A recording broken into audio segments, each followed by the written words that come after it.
Bismillahirrahmanirrahim. Assalamualaikum warahmatullahi wabarakatuh.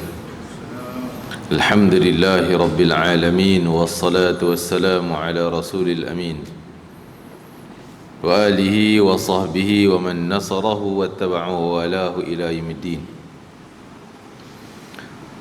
Rabbi shrah li sadri wa yassir li amri wahlul 'uqdatam min lisani yafqahu qawli. نوينا التعلم والتعليم والتذكر والتذكير والنفع والانتفاع والإفادة والاستفادة والحث على التمسك بكتاب الله وسنة رسول الله والدعاء إلى الهدى ودلالة على الخير ابتغاء مرضات الله وقربه وثوابه ومغفرة ورضوانه وحسن الخاتمة عند الموت ورفع الدرجة في الجنة ومرافقة سيدنا محمد صلى الله عليه وسلم وابتغاء الشفاعة يوم القيامة. الفاتحة. أعوذ بالله من الشيطان الرجيم. بسم الله الرحمن الرحيم. الحمد لله رب العالمين الرحمن الرحيم مالك يوم الدين. إياك نعبد وإياك نستعين اهدنا الصراط المستقيم صراط الذين أنعمت عليهم. Alhamdulillah, syukur kepada Allah Ta'ala, di kesempatan ini kita dapat teruskan duduk dalam majlis ilmu, majlis berzikir kepada Allah SWT, bersalawat kepada baginda Rasulullah SAW. Dan sama-sama kita nak i'tikaf, nawaitul i'tikaf fi hadzal masjid lillahi ta'ala. Saja aku i'tikaf dalam masjid ini kerana Allah Ta'ala. Masya-Allah, dalam keadaan sekarang kita tahu saudara kita, sahabat kita se-Islam, se-akidah di Palestin, Gaza sana dan tebing barat dalam keadaan mendesak.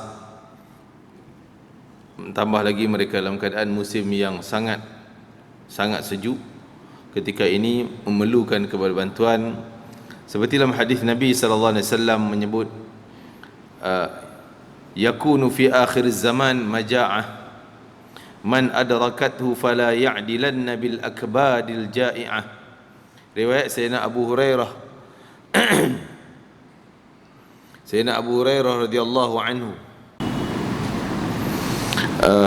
Hadis riwayat Abu Hurairah dalam riwayat Bukhari mengatakan akhir zaman nanti akan banyak berlaku kebuluran.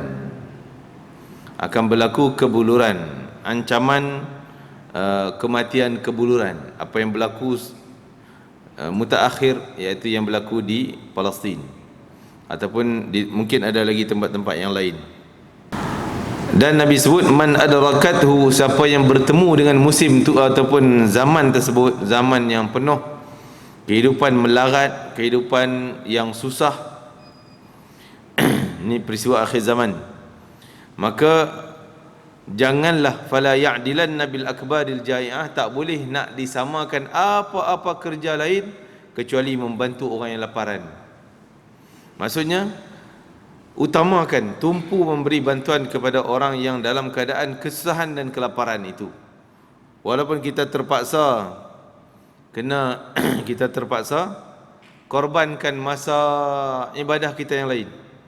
Mungkin tak sempat nak i'tikaf, tak sempat nak sembahyang sunat, tak sempat nak puasa sunat, tak sempat yang buat amalan sunat tu, sunat ni,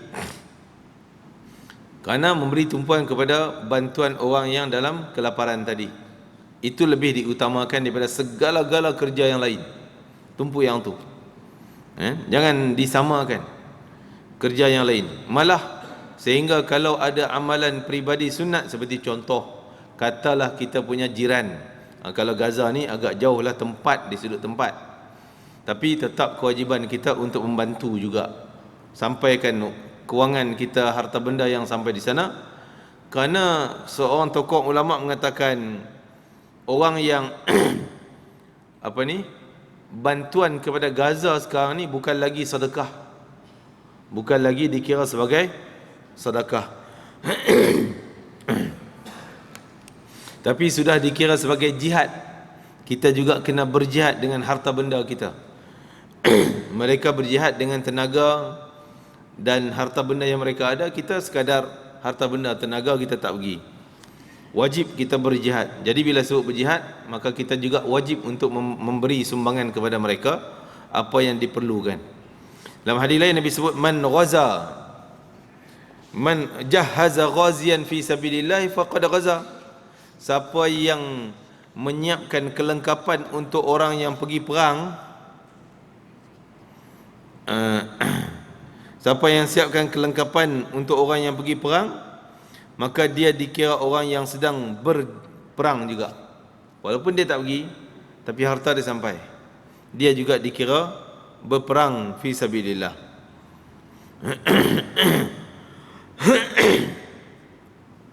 Waman apa ni?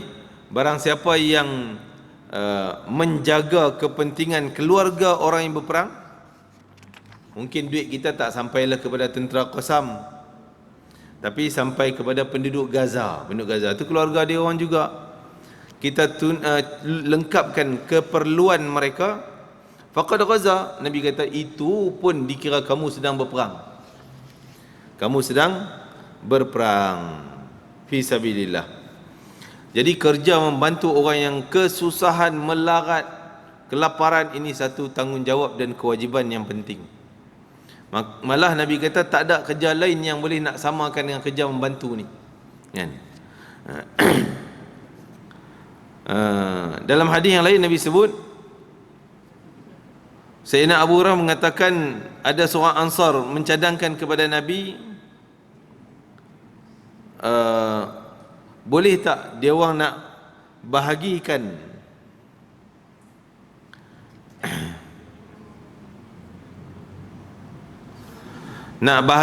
harta mereka sama rata dengan kaum Muhajirin, orang Ansar orang Madinah. Nak bagi sama rata kepada kaum Muhajirin. Kalau kebun ada 2 tanah, dia bagi satu kepada Muhajirin, satu dia jaga. Pada awalnya Nabi tak bagi. Sebab apa? Sebab yang pertama, orang Muhajirin bukanlah orang ahli petani. Dia bukan orang petani, dia bukan pandai nak jaga kebun kurma. Dia tak pandai nak jaga kebun kurma. Jadi kalau serah tanah pada dia orang tak sesuai, ataupun nanti akan jadi isu-isu yang lain. Bukan caranya bagi tanah, tapi maka orang Muhajirin bagi cadangan, ya Rasulullah, orang Ansar Madinah bagi cadangan, ya kalau gitu ya Rasulullah, boleh tak kami bekerjasama dengan orang Muhajirin yang datang daripada Mekah? Setelah tu kerjasama apa? Kerjasama usaha kebun kurma tadi. Last kali bila dapat hasil kami bahagi 2. Maka Nabi setuju. Kerana apa? Kerana kategori orang Muhajirin sudah dikira orang yang susah, yang merana, tidak ada harta, makanan dan sebagainya, kerana mereka hijrah, tinggal kampung halaman, tinggal harta benda di Mekah, semata-mata datang ke hijrah ke Madinah mentaati perintah Nabi sallallahu alaihi wasallam. Jadi Nabi sangat mengutamakan bantuan kepada orang yang dalam kesusahan. Mungkin katalah di mana kawasan kita, kalau na'udzubillah kita minta jauh daripada banjir besar macam itu, walaupun hujan masya-Allah hari ini, dan Allah jadikan hujan ni sebagai rahmat untuk kita, dijauhkan kita semua umat Islam daripada bencana, bala, wabak, penyakit dan sebagainya. Jadi hujan ni hujan yang mendatangkan kebaikan, rahmat untuk kita semua. Amin ya rabbal alamin. Kalaulah ada berlaku banjir sampailah rumah tu susah dan sebagainya, maka jadi kewajiban kejiranan kita untuk membantu mereka, memberi keutamaan.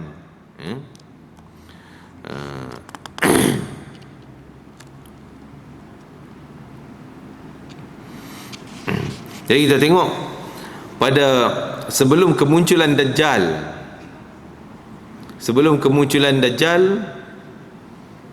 maka akan berlaku kemarau yang bersangatan. Sehingga tahun terakhir kesangatannya kemarau tu sampai hujan setitik pun tak ada. Maksudnya kering kontang, sehingga tanah tak dapat lagi menghasilkan tanaman. Yang ada hanya apa yang kita simpannya, itu je boleh jadi makanan. Itu antara petanda kemunculan Dajjal yang masa terdekat. Mudah-mudahan benda tersebut kita minta jauh lah. Itu dianjurkan oleh Nabi SAW supaya kita minta jauh daripada bahaya fitnah Dajjal. Kita tengok asal usul Dajjal. Memang dia seorang manusia. Dajjal ni bukan satu kerajaan. Memang kerajaan tu kerajaan Dajjal betul lah, kalau dia menyokong Dajjal. Tapi Dajjal tu bukan satu kerajaan, tapi Dajjal tu individu, satu orang. Bangsa Yahudi, dan dia antara manusia yang diberi lanjut ataupun ditempohkan usia dia. Kita dah baca kat mana itu tentang Dajjal ni. Tak apalah, kita ambil kesimpulan daripada awal. Dia daripada bangsa Yahudi, walaupun ada hujah-hujah yang mengatakan dia telah hidup zaman Nabi Musa. Namanya ketika itu ada seorang lelaki nama Musa Samiri yang bawa fitnah yang dahsyat kepada Nabi Musa AS. Musa Samiri, nama macam Nabi Musa, hidup sezaman Nabi Musa, tapi dia jahat. Dia buat fitnah. Fitnah apa? Sehingga Nabi Musa bila tak ada di kawasannya, maka dia suruh pengikut Nabi Musa sembah patung lembu, berhala lembu. Dia kata, Musa pesan kat aku, semenjak dia tak ada ni, dia tinggal kita sekejap, kamu kena sembah benda ni. Maka ramai yang sesat. Jadi dikatakan, sebahagian ulama mengatakan itu Musa Samiri. Musa tu digelar sebagai Musa Samiri, itulah Dajjal. Tapi jumhur ataupun kebanyakan para ulama menolak pandangan tersebut. Bukan. Kalaulah itu Musa Samiri, itulah Dajjal, sudah pasti Nabi Musa dah kenal ini Dajjal, Nabi Musa dah bunuh dia dah. Kan? Sifat badan Dajjal, ada berapa ciri perawakan Dajjal yang disebutkan dalam hadis Rasulullah SAW. Dia adalah seorang lelaki yang sentiasa kelihatan muda, walaupun umur dia tadi kita sebut Dajjal ni antara manusia yang umur panjang, ribu-ribu tahun. 3 orang manusia. Yang pertama Dajjal lah. Sepakat para ulama dia lahir sebelum Nabi Muhammad lagi. Tak pastilah sebelum Nabi Muhammad tu pasti, tapi zaman Nabi mana wallahu alam. Antara yang lebih memilih di zaman Nabi Sulaiman alaihissalam. Dia hidup di zaman Nabi Sulaiman alaihissalam. Ya. Dia hidup di zaman Nabi Sulaiman alaihissalam. Lahir dia, kelahirannya. Tapi sejak itu beliau menjelajah ke mana muka bumi, semua menimbulkan bencana belaka. Itu yang pertama. Kita sebut 3 orang manusia yang usianya ribu-ribu tahun. Yang pertama Dajjal. Dan kehidupan hari ini bukanlah dia mati hidup balik, tak. Dia memang hidup daripada dulu. Dah mungkin melebihi 4,000 tahun. Kan? Sebab Nabi Isa pun dah 2,000 tahun lebih. Nabi Isa pun kan. Dajjal ni beribu tahun sebelum Nabi Isa lagi. Mungkin antara 3,000 hingga 4,000 tahun sampai sekarang ni. Tapi dia tetap anak muda, umur 30-an, segar dia badannya. Bukanlah ribu tu dah bongkok dah, bedridden dah, tak. Dia masih muda. Yang kedua manusia yang diberikan umur panjang, ajar dia lambat adalah Nabi Isa sendiri. Kita yakin bagi akidah kita Nabi Isa ni diangkat ke langit, tapi dia bukan mati. Dia tak mati lagi, dia masih hidup. Diangkat ke langit. Kan? Jadi apa ni?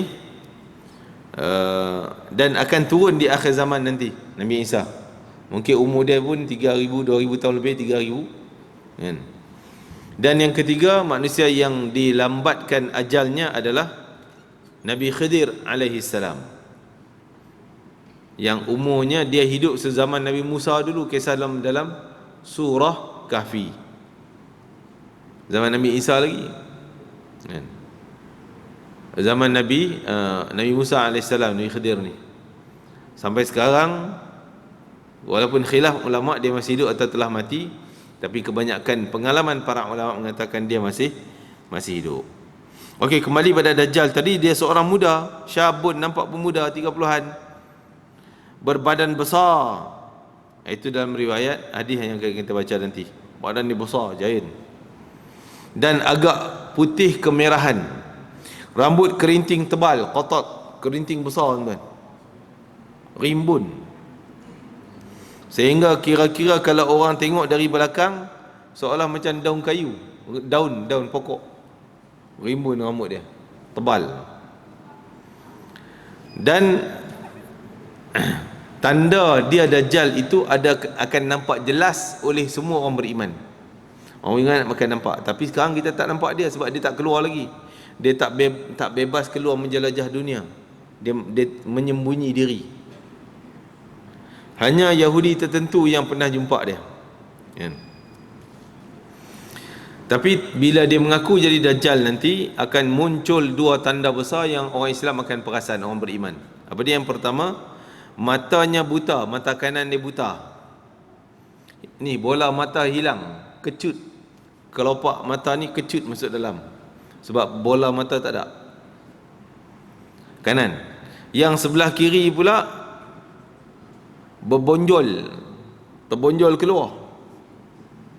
Berkelip-kelipan, laksana bintangnya berkelip-kelip, dan nampak huduh lah. Memang huduh mata dia, nampak huduh muka dia. Orang beriman perasan huduh dia tu. Kalau orang beriman, dia perasan nampak huduh, dan dia tahu ni bukan Tuhan sebab dia mengaku Tuhan. Tuhan apa yang buat huduh macam tu? Tak. Kalau Tuhan kun fayakun, jadi handsome lah. Tak ada. Dan yang kedua, tanda tertulis di dahi dia, tulisan kafara, kafir. Kafir. Nampak jelas orang yang Islam, iman dia sah, walaupun dia tak kenal tulisan Arab, alif bata tak pandai baca, tapi dia nampak kafara kat dahi. Tanda iman dia diterima dan dia tak terpengaruh dengan Dajjal. Kan? Dua tanda ni, mata huduh tadi dengan tulisan kafir di dahi ni, bila dah ada sekarang ke? Tak. Sekarang tak ada lagi. Semenjak dia mengaku aku Tuhan, dia kata dia Tuhan, baru nampak tanda dua ni. Nampak tanda dua. Habis tu sekarang ni dia duduk di mana? Ada tempat persembunyian dia. Dalam disebutkan oleh Syekh Fahmi Zamzam, menurut riwayat yang sahih yang disebutkan dalam kitab Sahih Muslim, bahawa Dajjal itu sudah wujud semenjak beberapa lama. Memang pun ia dirantai di sebuah pulau dan ditunggu oleh seekor binatang yang namanya Al-Jassasah. Dan dengar ada seekor binatang yang jadi peneman pada Dajjal. Binatang ni pelik. Dia tak ada genetik binatang-binatang yang hidup di zaman kita ni. Satu-satu binatang dalam dunia ni dia seekor tu je. Tapi peliknya dia, sampai orang tak tahu mana muka dia, mana belakang dia. Pasal apa? Bulu dia tebal sangat. Dicerita dalam hadis Nabi. Jadi dia ke mana pun Jassasah ni akan berdamping dengan dia, sehinggalah stesen dia terakhir, iaitu di satu pulau, di pulau Syam, pulau Laut Syam. Laut Syam ni Mediterranean.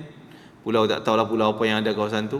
Yang besar Cyprus lah, yang lagi kecil-kecil banyak lagi. Pulau tersebut ketika mana Tamim Ad-Dari menceritakan hadis yang panjang.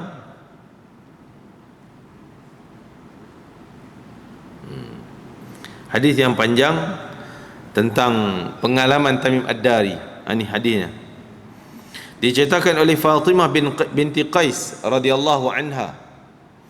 Satu ketika dia dengar suara orang panggil, keluar jom berkumpul di Masjid Nabawi, keluar jom berkumpul di Masjid Nabawi. Orang round Madinah suruh orang dalam rumah keluar, pergi berkumpul di Masjid Nabawi. Maka Fatimah bin Qais waktu tu dia baru tamat iddah kematian suami 4 bulan 10 hari. Maka dia pun beranilah keluar. Dia pergi ke Masjid Nabawi, berkumpul sekali. Sebab kalau dalam iddah tu tuan-tuan tak boleh keluar. Dalam rumah aja perempuan ni selama 4 bulan 10 hari. Kita ni budaya Melayu, kadang-kadang bercanggah dengan syariat Islam. Kita panggil dia kenduri arwah. Jomlah pergi kenduri arwah jiran sebelah aje. Dia tak nak pergi pasal nak jaga berkabung 4 bulan 10 hari. Hukum sebenar. Kita kata, oh mui tak keluar rumah langsung. Keluarlah, release tension sikit apa semua. Kan? Tak boleh. Wanita kematian suami hanya duduk dalam rumah suami selama 4 bulan 10 hari. Tak boleh keluar rumah kecuali tujuan-tujuan yang mudarat, penting. Contoh pergi pejabat, kau tak pergi 4 bulan 10 hari kena pecat lah. Tak ada gaji, tak ada pendapatan, dia kena pergi pejabat, okey silakan pergi. Tapi habis kerja balik lah. Tak boleh duk merayau sana, makan dengan kawan di kedai kopi ni, tak boleh. Tujuan tu je kan? Dia tak boleh. Jadi itu panjanglah cerita tentang ihdad, berkabung orang yang kematian suami kan? Jadi Fatimah bin Qais kata, aku dah tamat iddah, aku pun nak keluar lah, nak pergi kumpul di Masjid Nabawi. Bila berada di situ, dia berada di kawasan perempuan. Jadi berarti orang perempuan tak pernah pun Nabi larang untuk datang ke masjid kan? Ada pula mutaakhir yang kata orang perempuan jangan datang ke masjid, lebih baik duduk kat rumah je. Tak, Nabi tak pernah larang.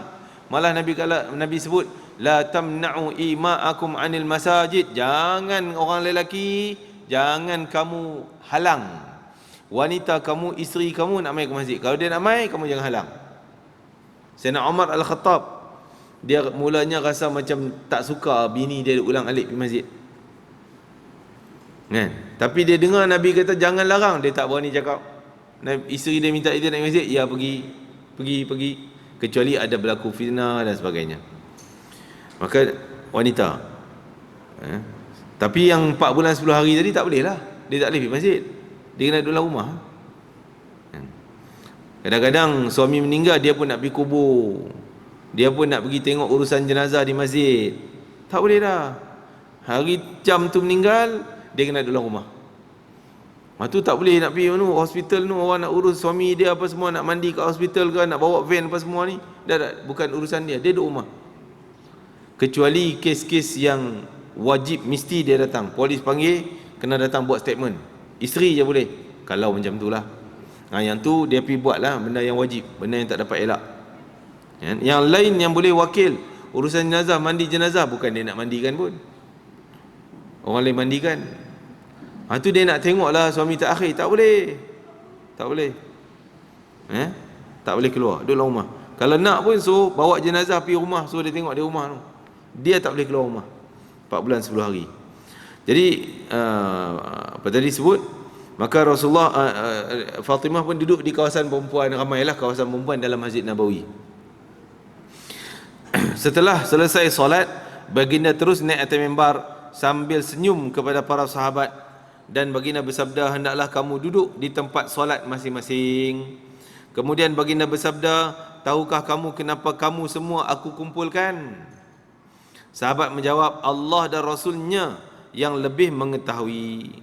Lalu baginda bersabda, sungguhnya demi Allah aku tidak mengumpulkan kamu kerana mengharapkan sesuatu atau takut sesuatu. Bukanlah nak buat gempak ni, bahasa kita lah kan. Aku panggil kamu datang ni bukan nak buat gempak, nak bagi nak gertak ke, datang cepat-cepat. Relax, tenang. Nabi suruh tenang je. Saja nak kumpul di sini nak bagi maklumat.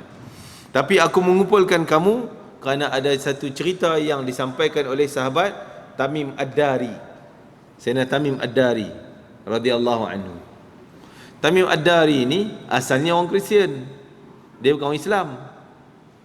Tapi ni pengalaman masa dia jumpa ni, dia cerita pengalaman dia sebelum Islam. Lepas tu dia datang masuk Islam kan.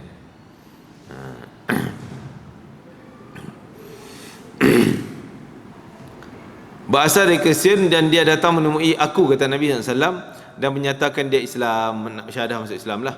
Dia telah berjanji setia kepada aku, dan beliau juga telah bercerita kepada aku akan satu pengalaman beliau yang sesuai untuk dikongsikan kepada kamu semua. Cerita dia. Maka cerita Nabi dari dia menceritakan bahawa beliau satu masa dahulu berlayar di laut bersama 30 orang sahabat-sahabat dia. Berlayar di laut bersama 30 orang sahabat dia. Daripada kabilah Lukham dan Juzam, kabilah bangsa Arab dia lah. Lalu mereka dipukul ombak yang besar sehingga rosak kapal. Mereka singgah di satu pulau, di satu pulau besar di tengah-tengah lautan yang merupakan tempat tenggelamnya matahari. Apabila telah sampai di pulau tersebut, mereka pun naik sampan kecil pergi ke pulau yang mereka gunakan untuk berlabuh di pulau itu. Ketika mereka masuk ke dalam pulau itu, mereka sangat terkejut. Nampak seekor binatang yang pelik berdiri tegak, bulu tebal depan belakang, sampai orang tak cam mana muka mana belakang, kan?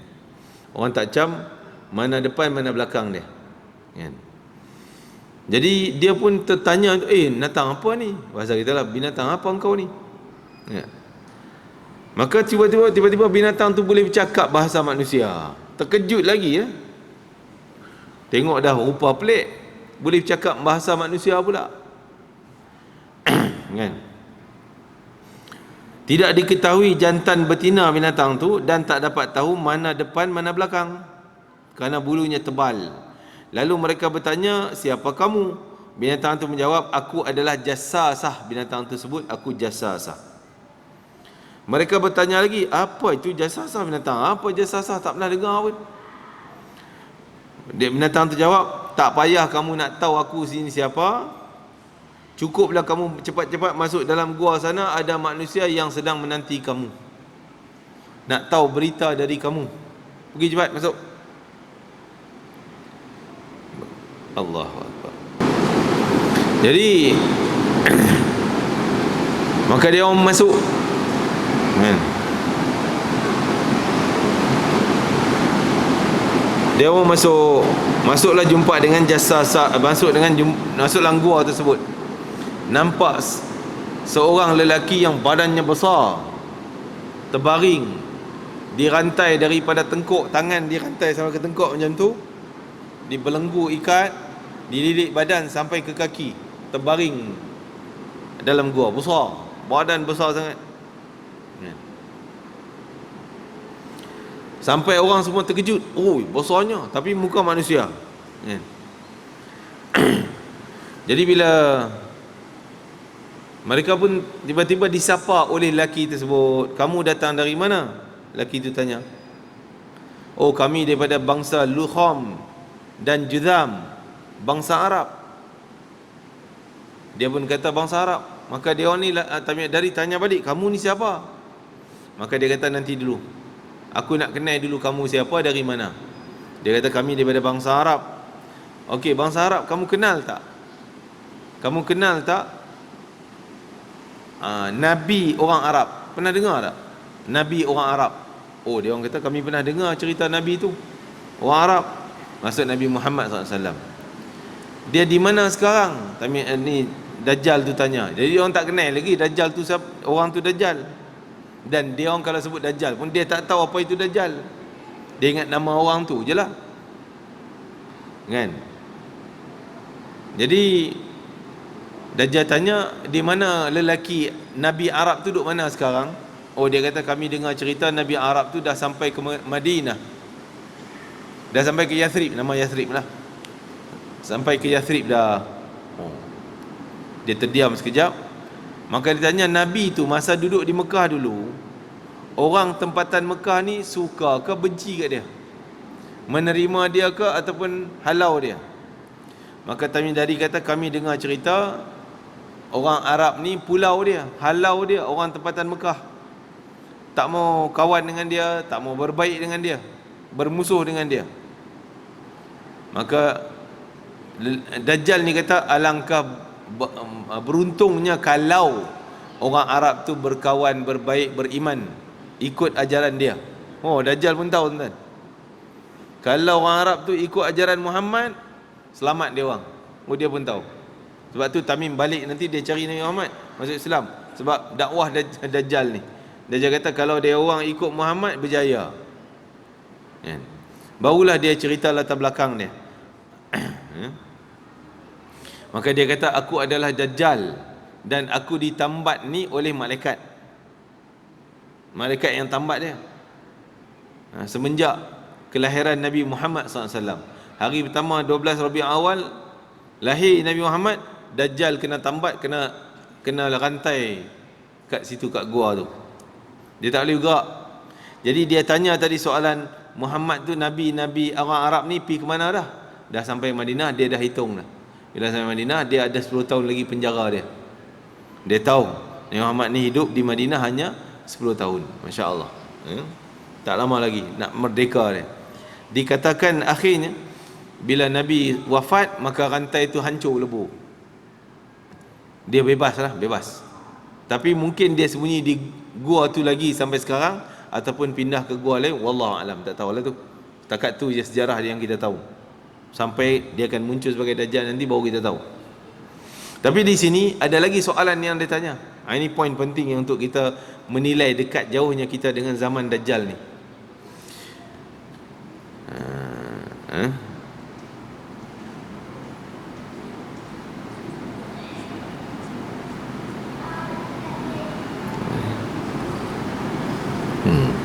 Jadi dia tanya apa soalan? Yang pertama sekali dia akan tanya,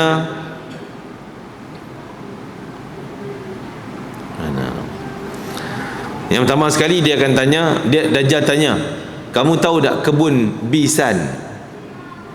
Kebun Bisan di Palestin.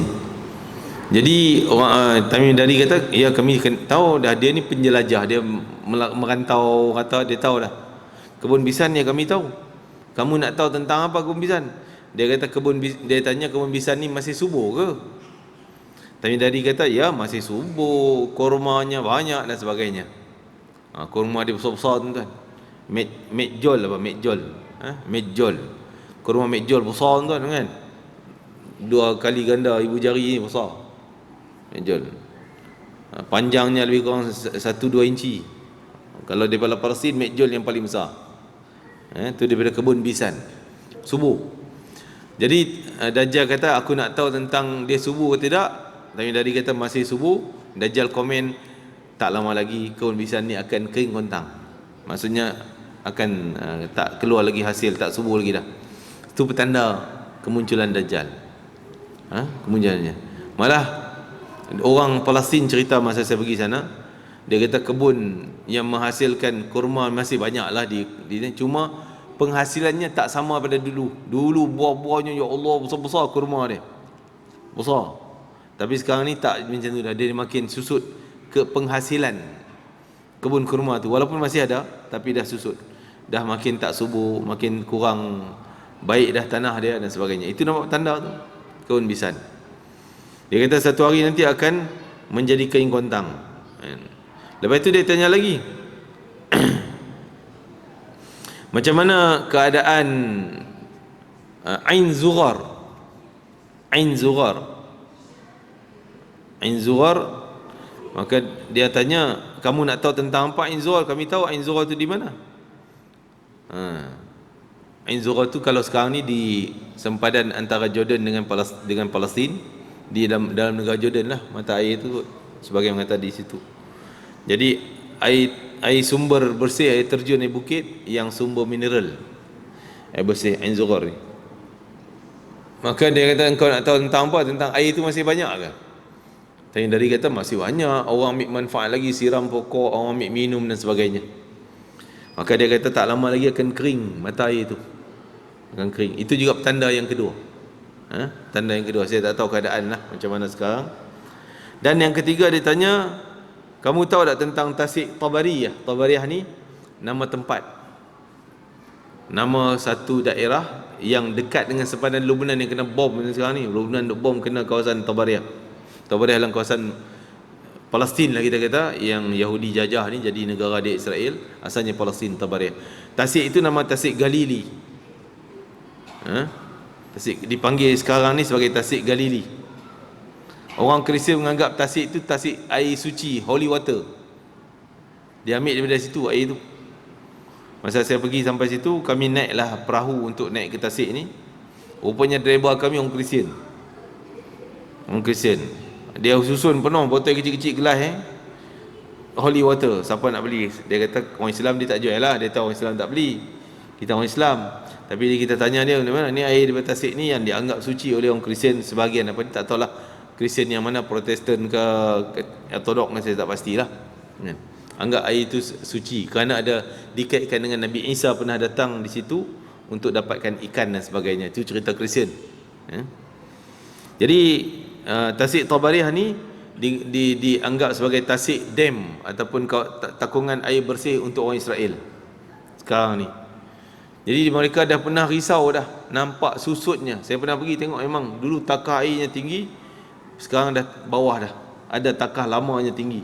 Dulu contohnya kawasan ni tak nampak rumput, sekarang dah air sampai ke sana, dah nampak sebahagian ni tebing ni dah jadi luas padang bola dah, boleh main bola kat situ, dah jadi daratan dah. Dulu tenggelam, jadi makin susut. Dan Dajjal kata tak lama lagi air tasik itu akan susut. Di tasik ni akan berlaku dua peristiwa yang besar. Yang pertama susut, kering, sehingga muncul Dajjal. Itu yang pertama. Kering dia bukan kering habis langsung, dia ada sampai ke, adalah saki-baki sikit, yang kira-kira perahu tak boleh berlayar dah. Kering tu perahu tak boleh, tapi ada lagi air lah sikit. Ketika tu bila cerita Dajjal tamat, datang pula Ya'juj Ma'juj. Ya'juj Ma'juj pun berebut nak pergi tasik tu juga untuk minum air tasik tersebut yang dah sikit. Maka sebahagian dia yang dapat air, sebahagian lagi tak dapat air. Mereka bunuh Ya'juj Ma'juj yang dapat minum air. Jadi Ya'juj Ma'juj ni tuan-tuan, dua bangsa akan cerita nanti. Dua bangsa, bukan dua orang, dua bangsa. Bangsa Ya'juj dengan bangsa Ma'juj. Dua bangsa ni sangat ganas, sama-sama dia pun berbunuh-bunuhan. Dan dia ni cepat membiak banyak. Sebab tu Zulkarnain dah kurung satu kawasan yang luas kepada Ya'juj Ma'juj, kurung, buat tembok dalam seperti kisah surah Kahfi. Ada hadis Nabi sebut Ya'juj Ma'juj ni seorang mati, takkan mati satu orang kecuali melahirkan 1000 dulu. Pengganti 1000, mati seorang 1000 lahir, mati seorang 1000 lahir. Dia membiak banyak. Dan dia orang ni sangat ganas, sama-sama dia pun dia berbunuh-bunuhan, apatah lagi dengan manusia luar, manusia lain lah. Binatang kawasan dia lalu akan jadi lumat, hancur lebur. Ni Ya'juj Ma'juj. Jadi akan berlaku di tasik Galili ataupun tasik Tabariah juga. Jadi dia tanya 3 soalan tu sebagai petanda dia akan muncul nanti sebagai Dajjal. Maka barulah Tamim-Dari tanya, tadi kami jumpa binatang kat luar tu apa dia? Maka Dajjal kata, itulah jasasah yang sering meneman aku daripada mula dia lahir tu. Jasasah tu dah datang, tapi dia bukan manusia lah, jasasah ni binatang. Tapi jasasah ni peranan dia bukan dia berkawan, bersahabat. Dia peranannya menasihati Dajjal supaya tunduk pada Nabi-Nabi yang sezaman. Sehingga zaman Nabi Muhammad, dia suruh Dajjal pergi beriman dengan Nabi Muhammad SAW. Dia nasihat. Dajjal bantah, tak nak lawan. Sehingga Nabi wafat, maka Dajjal pun merdeka, jasasah pun lari lenyap, ruyup, hilang. Dia kata, tugas aku dah habis dah. Engkau dah tak mau beriman dengan Nabi, Nabi pun dah wafat, memang tak ada masa lagi dah kau nak beriman dengan Nabi. Jadi jasasah pun tinggal, Dajjal hilang dah, tak ada. Sekarang ni Dajjal bersendirian lah. Kan?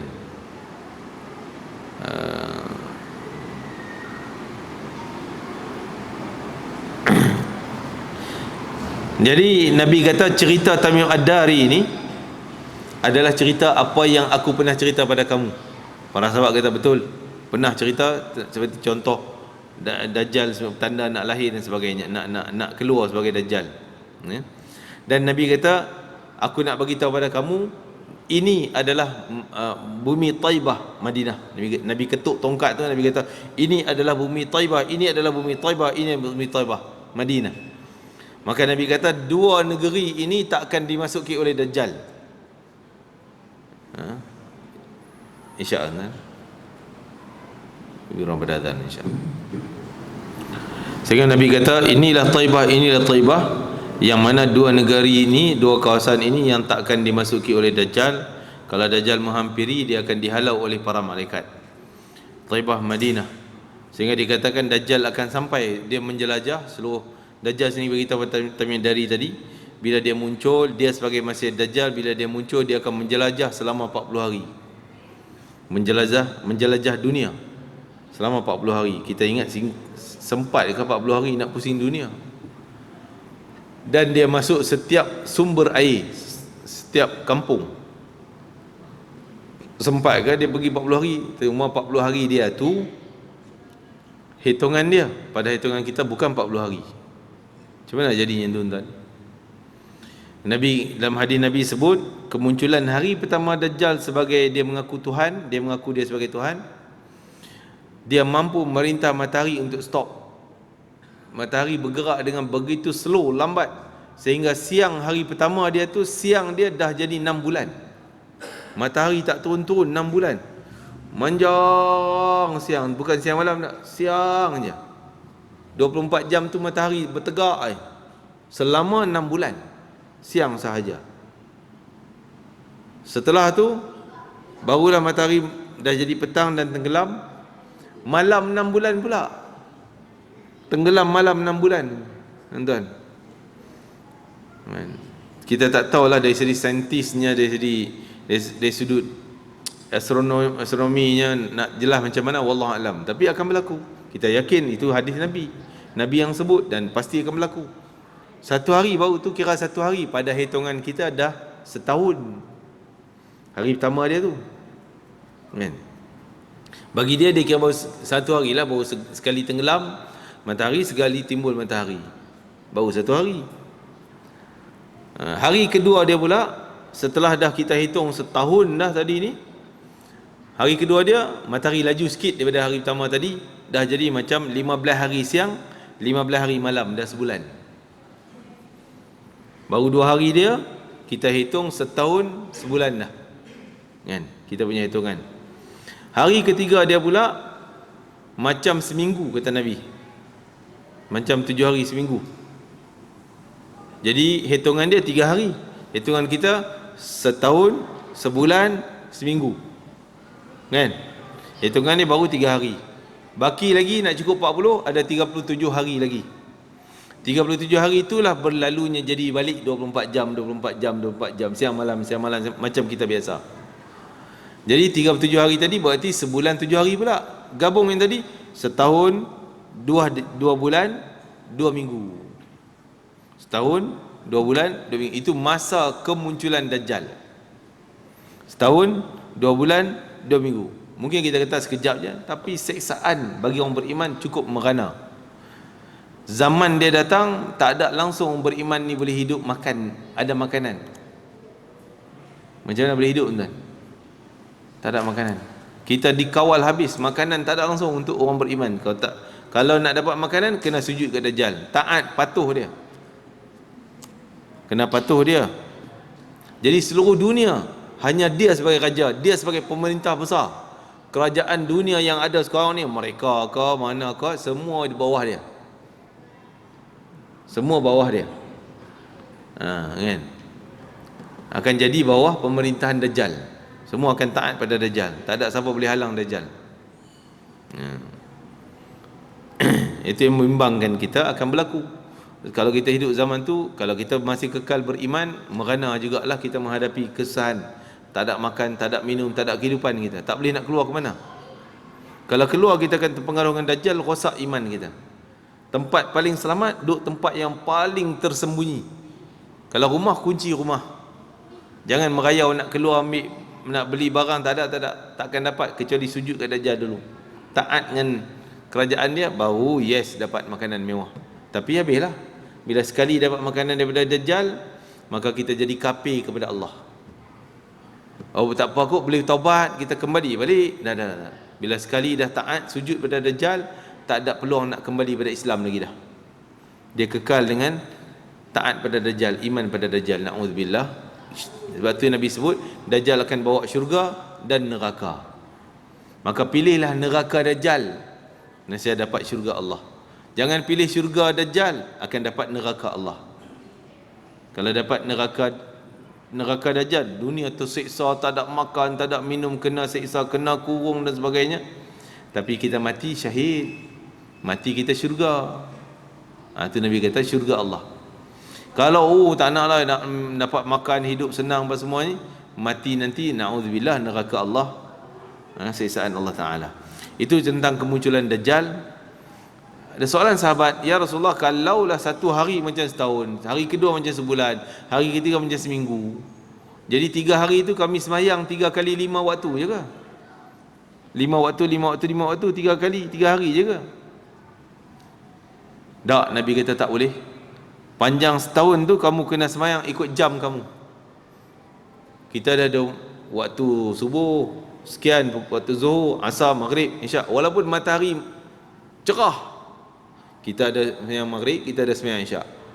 Subuh, zuhur, ulang itu. Kita ikut jam kita. Jangan bergantung matahari. Matahari tak tenggelam pun tak payah. Kita tetap dengan maghribnya, isyak, time macam kita sekarang. Selepas berapa jam semayang zuhur, selepas sejam lebih asar pula, selepas 2 jam maghrib, selepas sejam isyak, lepas itu tidur panjang, sampai itu nanti subuh pula. Kena ikut jam kita. Ini panduan Nabi sallallahu alaihi wasallam. Kalau lah sahabat tak tanya tentang soalan tu, kita pun ingat 24 macam setahun ni 5 waktu je lah kita semayang. Cuma mungkin tak ada lagi Jumaat. Memang tak ada Jumaat lah, kita tak dapat nak berkumpul. Dah duduk terkurunglah rumah, tak boleh nak kumpul. Jadi tak ada lah semayang Jumaat kita. Kita semayang zuhur je. Alakul itulah fitnah yang akan berlaku nanti. Cuma akan datang kita tengok Dajjal ni muncul mulanya dari mana. Start point ni datang mana. Penamatnya di Palestin. Ending point, finish dia ada di Palestin. Dia terbunuh di situ dengan Nabi Isa. Permulaan dia datang mana? Kita akan baca nanti insya-Allah. Wallahu ta'ala alam. Bismillahirrahmanirrahim. Allahumma fa'na ma 'allamtana wa 'allimna ma yanfa'una wa barik lana fi. Allahumma barik lana fi hadzal yawm, barik lana fi jam'ina hadha, wa barik lana fi qira'atina hadhihi waj'al hujjatan lana la 'alaina waj'al syafi'an lana yawmal qiyamati ya aziz ya ghaffar ya arhamar rahimin. اللهم آت أنفسنا تقواها وزكها أنت خير من زكاها أنت ولي مولاها يا أرحم الراحمين. اللهم إنا نعوذ بك من جهد البلاء ودرك الشقاء وسوء القضاء وشماتة الأعداء ونعوذ بك من المأثم والمغرم ونعوذ بك من سوء الأخلاق يا رب العالمين. اللهم إنا نعوذ بك من عذاب جهنم ونعوذ بك من عذاب القبر وفتنته ونعوذ بك من فتنة المحيا والممات ونعوذ بك من شر فتنة المسيح الدجال يا أرحم الراحمين. وصلى الله على سيدنا محمد وعلى آله وصحبه وسلم والحمد لله رب العالمين. تقبل الله منكم إنكم تقبل يا كريم. سبحانك اللهم وبحمدك أشهد أن لا إله إلا أنت أستغفرك وأتوب إليك. بسم الله الرحمن الرحيم. والعصر إن الإنسان لفي خسر إلا الذين آمنوا وعملوا الصالحات وتواصوا بالحق وتواصوا بالصبر. تقبل الله منكم.